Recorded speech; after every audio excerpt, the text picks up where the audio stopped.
আমরা নিজেদের যতই শক্তিশালী মনে করি না কেন, আল্লাহর কাছে আমরা বড়ই অসহায়।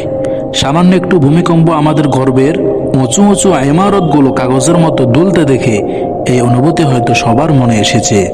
এই কম্পন শুধু আমাদের ভূমিকে নাড়াতে আসেনি, এসেছে আমাদের অন্তরসমূহকে নাড়াতে।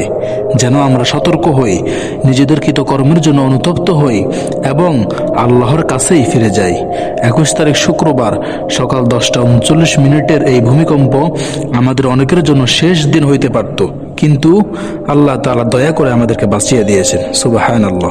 আসুন আজকের এই বেঁচে যাওয়াটাকে জাহান্নাম থেকে বাঁচার মাধ্যম বানাই। নাফরমানি ছেড়ে পরিশুদ্ধ হয়ে আল্লাহর নৈকট্যশীল বান্দা হই। আল্লাহ তাআলা আমাদেরকে আল্লাহর নৈকট্যশীল বান্দা হওয়ার তৌফিক দান করুন। আমার কথাগুলো ভালো লাগলে এই চ্যানেলটি সাবস্ক্রাইব করে পাশে থাকবেন। ইনশাআল্লাহ দেখা হবে, কথা হবে আগামী কোনো ভিডিওতে।